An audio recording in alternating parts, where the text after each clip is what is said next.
Hello, everybody, and welcome to another episode of Four Eyes Academia. Myself, Manny, and Ponle, and we also have two guests in Anand and Gaz. Hello. Yo. So today's episode, we'll be talking about WandaVision and everything Marvel. To come from that, I wasn't really looking forward to WandaVision before, and then I saw some of my friends, specifically Anand and Gaz, talking about it from episode 4 or 5 or previous before that, how good it was and blah blah blah. So I had to get into it just because of that, and it's not something I regretted at all. I really enjoyed it, and before this series, I didn't really care about Wanda or Vision as individuals. If I'm being honest, this series actually made me care about them and made me look forward to what's going to happen to Wanda next and what they have planned for. So, and initially, my question is, how did you guys find WandaVision, and what are some of your favorite parts about the series? Where do I start? I think I loved it from the get-go. Actually, it was a weird set because I know a lot of people found it was a bit. They found it a bit, maybe, I don't know if the word's weird, or they were not unsure because of the first couple of episodes, but that was all part and set. It was setting the scene, laying the foundations for the season. Wanda, we know now, you can see now she's come out, you've seen her power, well, she now knows what she is, kind of. She knows she's the Scarlet Witch, she has chaos magic. The series has been, I really enjoyed it. It was like some great stuff from Marvel there. I'm trying to give it a rating. I'll probably give it a 9 out of 10, maybe. Okay. I'm with you. I'm not against you. I'm with you. I really enjoyed the whole thing. Like I said, they were setting the scene from the get-go, from the first few episodes. Like you saw, when we found, a lot of us knew Agatha Harkness, or Angie was Agatha Harkness. The reveal, and that we saw, for example, there was hints with her. We're saying we knew it was Agatha all along. Huh? You're so dumb. That's number one. Well done. That was good. That was good. I respect that. Your first one of the day. Well done. Oh yeah, there's a few more coming. Pause. Yeah. Whoa. I said pause. But yeah, go on. What was that? I even lost my track of thought there. Oh no, what I was saying, because you had the little hints dropped here and there throughout the episodes, like even with Agatha Harkness, she'll say it's talking about her husband Ralph back in June. Was it 2nd? There was a hint. 1962, isn't it? 1962. Yeah. The same day as the Salem witch trials. That was one. Because I remember, I think, who was it? Our good friend Hyde. I think when he started watching as well, he was bringing it up as well. Like, it was straight knew, and then I was like, because I've not been reading comics as much as I used to. I fell off with a lot of the lore, different characters. So I was looking at the stuff. I was watching theory videos on Agatha Harkness, all the stuff. Listen. This is the thing. You're spot on. Things like, didn't even mean to interrupt you, so I do apologize. But Marvel and the films and the shows, they have you researching like a nerd. And which is fine, but it had me doing the same thing, so I'm with you on that one. Yeah, I know. With these shows, there's no such thing as a coincidence. If they say something or they visualize something, it means something. Don't just, oh, wow, that's interesting. Oh, I like how they've done that. There's further meaning to it. The only thing that didn't have further meaning, which I truly believe at this point, is the whole Quicksilver stuff. Oh, yeah, true. That was just the gas us up. That was it. There was no meaning to it, and they've done that amazingly. But there's meaning in that, no? There's meaning in that, no? Them not purposely doing, knowing that we'll grab it. They chose the actor on purpose. They definitely chose the actor on purpose. They did it because they tricked me. I'll be honest, they tricked me because I was talking multiverse, mutants, all of it.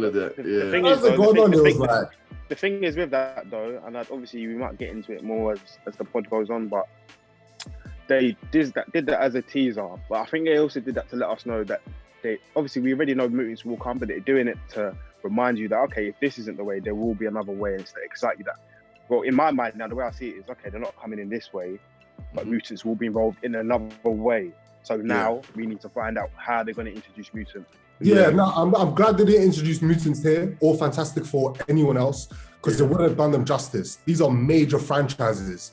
I think that might have taken away from Wanda at her story, because this is the point of this is really about Wanda and Vision, yeah. And you don't want to take away from that. And I think bringing in mutants via that kind of takes away from their story. Yeah. It focused on Wanda, and to me, this was her origin story that we never got, and this has been the best origin story out of all of them. Okay. What other origin stories that come to mind do you think are, again, probably not as good to you, but are really well put together from Marvel? In the MCU, yeah. No, so not saying the other ones were bad. It was like Doctor Strange was great. Yeah. I love Doctor Strange. I love Doctor Strange, actually. Yeah, they had great origin stories, but just that with this, because it was based on episodes, they got to explore it a lot more. And the way they projected it onto our screens in terms of her trauma and everything, it was superb. It gave us the idea, it told us why Wanda is the way she is, what is she doing, what is she's gone through. And now it's, giving us potential of what's going to come in the future, which I think is a big part of shaping up what's coming in the MCU. Yeah, because so on that is that we got an origin story technically halfway through the story that we know Wanda. We've known Wanda for like what 10 plus years. We were introduced to Wanda. We introduced to a Wanda, a type of Wanda, and then now we got a situation where her life's literally be turned upside down, and we're gonna get a different type of Wanda. So yes, it's an origin story to a character we already knew. It's just now we got a different type of Wanda that we potentially be getting. Well, that's I feel like, anyways. What I love about this new Wanda is, like you were saying about the old Wanda, new Wanda. The old Wanda, like you said earlier, I didn't personally care about like that. I didn't care about her the way I do about, let's say, Iron Man or Captain America or Thor. Now Wanda, I love it a bit, same as Vision. They created that emotional relationship between the audience and Wanda, which I thought was great. Yeah. I think off what you said, and obviously I know we'll get into it, as I said before, but before WandaVision, I couldn't see her having her own movie. Now I can, because they now have laid the foundations for her to have a plot, and now we see her powers and we know her story. She could now have her own standalone movie, which is something I'd actually be really excited to watch if that was to be the case. Yeah, I would be very excited to watch as well, because of the way, like they said, they fleshed her out really well in WandaVision, both her and Vision. As you said, went through how she was dealing with the trauma of losing Vision after the events of Infinity War, with him, Vision, having to kill him, then for him to be brought back, and then by Thanos at the time. Crazy guy. And then Thanos just kills him again to take the mind out of his head. She had to go through all of that. We're probably going to be seeing a lot more and seeing how powerful Wanda will become, because Wanda, her powers are actually nuts. In regards to Thanos, obviously that was kind of the final boss of Phase 3. And obviously Wanda wasn't as strong as she's going to be. So it only makes sense that the next big evil is going to be much more powerful than Thanos. Yeah, I think that goes with what they're trying to introduce the MCU. So you have the Eternals coming. You've got Doctor Strange being pivotal part of the multiverse. You've got the multiverse. You've got Captain Marvel, which is very powerful. You've got Photon now, who's also extremely powerful, and you've got Wanda. So you've got all these individuals that are far more powerful than the Avengers that we originally had. So they're gonna have much more powerful. We'll probably see Thor could get more powerful. Thor's a G still. He's a G. That's why we've got Thor, Love and Thunder coming as well. So this is more about I think they're going, like you said, they're going on a grander scale. We're gonna have multiverse. We're going multiverse wise. So we're definitely gonna have another big bad. I'm not sure what kind of big bad. Listen, that Strange film. That Strange film. I can't wait for that, man. That's amazing. Bruv, I love the first one. I think it's one of the best Marvel films there is. I agree. In terms of standalones, anyway. Yeah, it's standalone film. I actually love Doctor Strange. It's true. So I'm looking forward. This was beautiful. I'm looking forward to the multiverse and Multiverse of Madness. Is it? Yeah, especially because we know Scarlet and Wanda Scarlet, same person, somewhat anyway. We know she's going to be a pivotal figure in the film, and obviously the post-credit scene, which we might talk about. We will. Yeah, we'll talk about that post-credit scene sets up a lot of craziness. Mm-hmm. And then you have all these rumors about Spider-Man, Tobey Maguire coming in, Andrew Garfield. So all of them coming, multiverse. There's so many different theories. Because you even have Doc Ock, the original Doc Ock. You've got Jamie Foxx coming back as Electro. So it's very interesting on where they're going with all of this. Marvel are doing something that Disney are doing something that has never been done before. You know, the closest thing I've seen to this is Power Rangers, which is that mid-episode where you get the old Power Rangers in and that's it. On a grand scale. This is great. This is amazing. What's so enjoyable about WandaVision is after an episode, I spend more time researching and watching videos about a WandaVision episode than actually watching a WandaVision episode. Yeah. Yeah, And I'm sure, exactly. Yeah. And that's one of the great things that I really enjoyed about this TV series. Like literally every week you watch the TV show and then you watch the commentary and the analysis and the reviews on it, and just makes it more enjoyable for me. But you don't need to do that to enjoy it. You can literally just watch the TV series for what it is and have a good time. Do you know what's so interesting though, Manny? Manny, do you know what's so interesting, bro? Is that people that aren't big Marvel fans or Marvel quotation nerds or whatever, I know so many people that have said they watched WandaVision with no real insight into the MCU, and now what they're doing is going back and watching from Captain America, First Avenger. They're going to start from that movie and they go through the whole thing because they've sort of been warped into it, if you like. And it's like a building in this community. It's quite fun, exciting. It's sick, man. What do you guys see happening? What do you guys want to see happen going forward with the next Marvel series and films?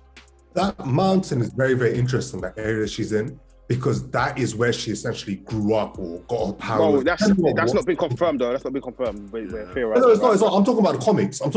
Oh, yeah, cool. So there's a variety of reasons why that area is important. If it is the area I'm thinking of, it's where she was raised, it's where she's been adopted, where she's been left, where she got her powers. But that area is significant to both mutants and to Wanda, depending on what story you go with.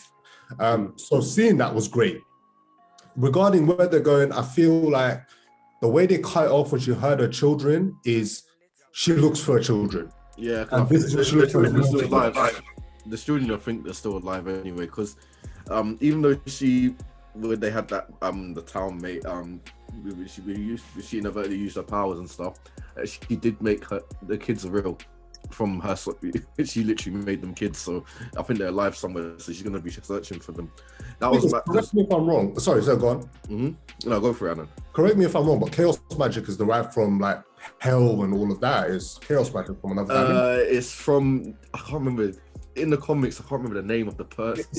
I know who you're thinking of on there, and it's got. I was literally watching that this morning, and it's gone from my head, but I know you're talking about. It's the I'm trying to find out his name. Like, her kids are wherever that is from. Yeah, some great. I think episode 8 might have been my favorite episode in the series, just based on how great the acting was. Because it's literally Catherine Hahn's dope. She's so sick, man. And what's so great about her is that she had to play so many different type of characters throughout the whole series. Obviously, she had that nosy neighbor role, then she had the witch role, then she had the concerning person. Whatever role she was playing, she had to perform that in a convincing way, and she done it so well.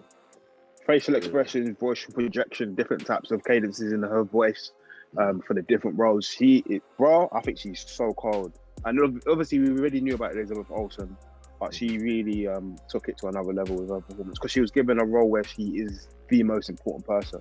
Yeah. And Paul Bettany, we already know he's cold. He's cold.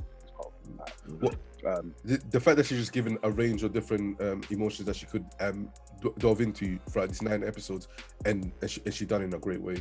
It's nice to see. But yeah, go on, Adam. She took the audience on a great emotional journey. Like I really felt it for her. She done well visualizing and presenting those emotions. Yeah. Even the original question. Go on, sorry, Adam. We keep interrupting. No, I was going to go back to the original question. Go on. Original question, where this is going. I think this broke it open the multiverse. This set a foundation of what to expect in the MCU moving forward. And this is going to be sort of the beginning or the source material where we look back on, oh yeah, remember this happened in WandaVision. We can see this on why this happened in Spider-Man or something like that. But this is the very beginning. 2 things off what you've said. First thing, I love how Disney it's smart. It's so sick, yeah, because obviously we're all cinema goers. Most people go to cinema to watch their things. So what Disney have done, I said, okay, we're going to bring you to our Disney Plus channel, and if you really want to understand on a deeper level, you have to come to our Disney Plus.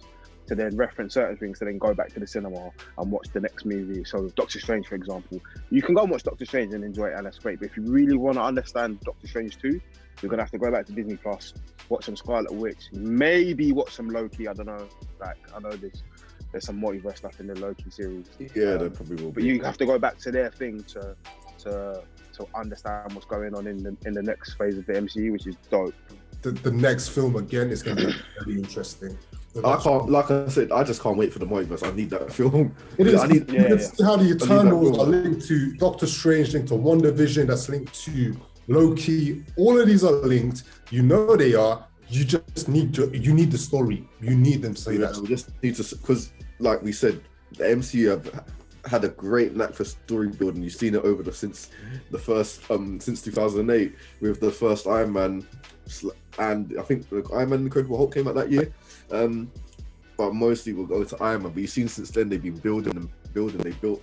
Look how many years they spent, over 10 years building. Well, about 10 years building the first 3 phases, and see how they ended. But they say that that they're like 5 years ahead, like whatever they've got out now, they've already planned for like the next 5 years. So yeah, that's fantastic, man. Like I said, it's got us hooked. Brought us really hooked into the MCU.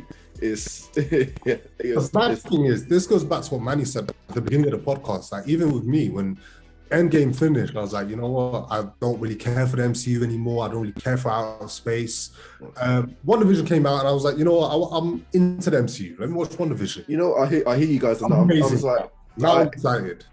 No, I get what you mean. I knew I was still gonna watch stuff. I get what you mean, because it was like, we've now felt like a chapter was closing. So I was gonna watch it, but I just didn't. Now we've had WandaVision, and now